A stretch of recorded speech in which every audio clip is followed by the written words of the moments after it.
Hey guys, good morning. It's Melanie with Swim Against the Current. I had something come to mind and I wanted to talk about it today. I was thinking about narcissistic, lower energy functioning people that we encounter. And I mentioned in my last video that I've encountered a couple of narcissists, well, more than a couple. I had a lot of toxic people in my life at one point. And one of the things that I noticed is characteristic of them is that they live in the past. And what I mean by living in the past is that um, they don't have an identity of their own. They don't have any connection to their real, true, authentic self, their soul.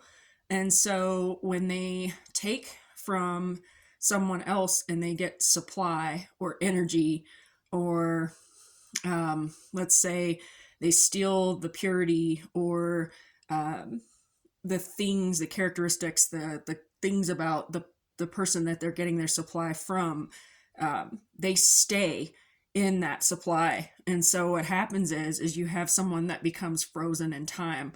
Um, what's even more dangerous is that when you encounter a narcissist, they're only going to talk about their past. They're going to talk about their trauma. They're going to talk about all of the bad things that have happened to them.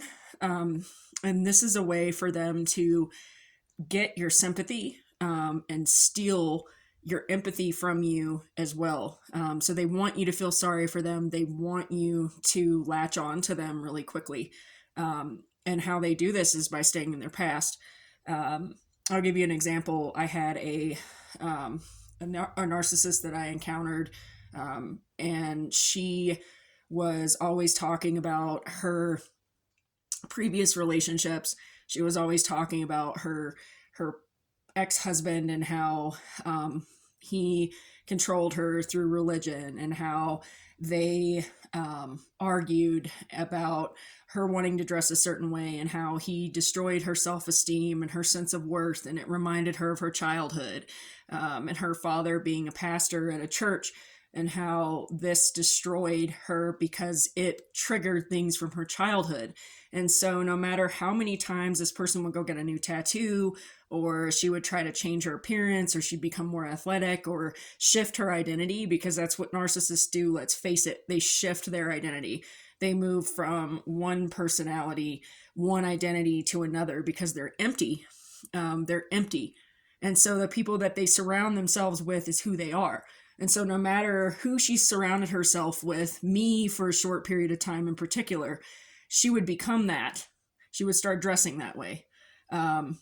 Or acting a certain way, or being more athletic, or going to a different place, like a different restaurant or a different bar, or maybe more than one, to try to catch me and try to take more from me, while she was sharing her past and her sob story. um, and so she never really moved forward.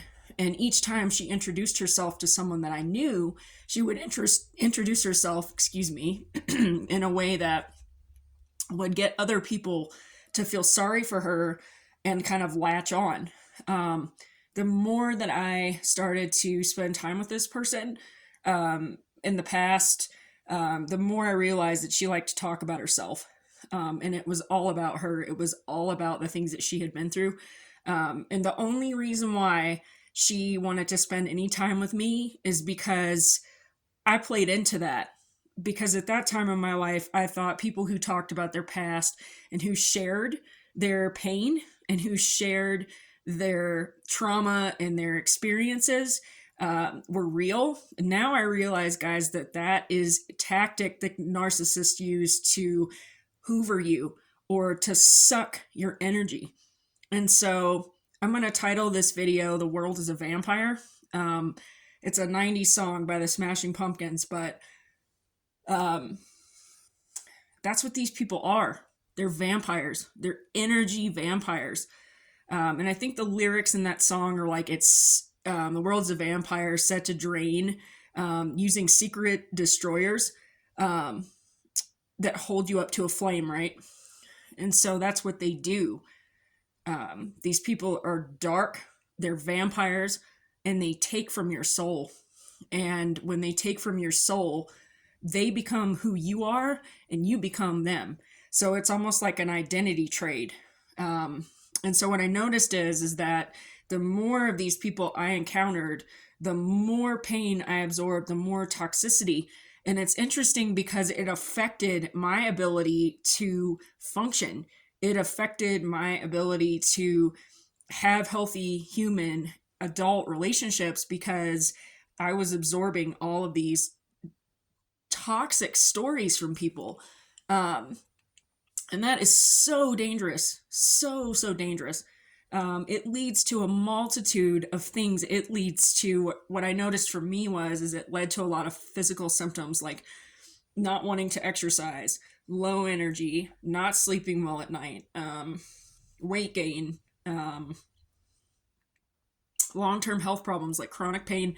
When I was really involved with Narcissist H, who I talked about in my video yesterday, I experienced a lot of chronic pain, and I had to start using substances to kind of control that pain. I had to start using marijuana. I had to start like drinking a lot to control it. And so substance and alcohol abuse comes into this too, because you're absorbing their pain. You're absorbing their toxicity because you're a human being, and because we're compassionate people, us non-narcissist, non-prideful, non-competitive souls are of a higher level. And so when we meet someone who's suffering, yeah, we feel sorry for them.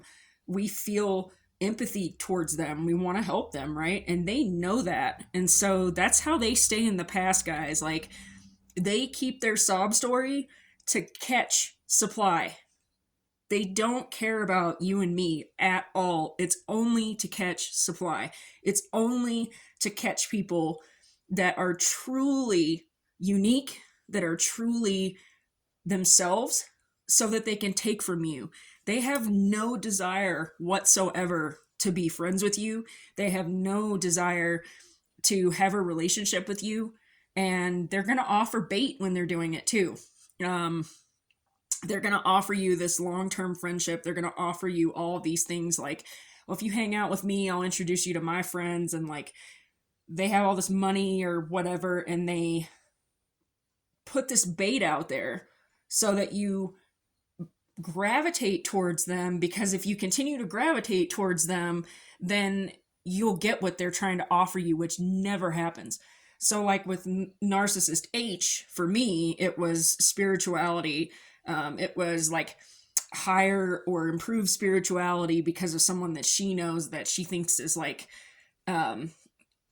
being spoken to directly from God, right? And so when I bought into the religious narrative, you know, of course you think, well, great, you know, if I'm friends with you, you're going to introduce me to all these people that believe and learn things that I don't know, and like there's all this knowledge, and like I'm going to increase who I am, and it all becomes a bunch of, pardon my French, bullshit. It's just bullshit. So be careful with people that you meet right away. It's a huge red flag, or caution. It's huge caution tape around them. Let's put it that way. When someone is talking to you about their past, is it normal social skills for adults to talk about their past with people they just met? You know, for a really long period of time in my life, I thought it was. It isn't, guys. It's not normal. It's not something that is healthy. It's not something that is good for any other human that interacts with someone new to absorb.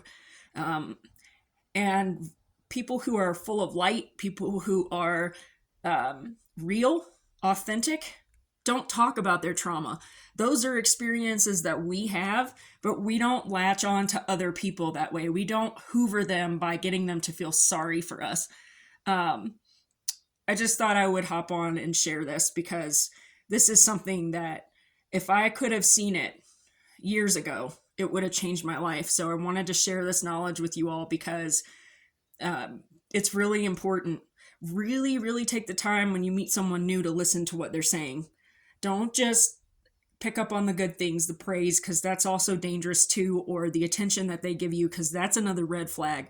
Really, really, really observe them and take the time to monitor who you're spending your time with. Um, anyway, I'm always sending you guys healing light, and I hope you have a great day and the sun is shining for you today like it is for me. Take care. Shalom.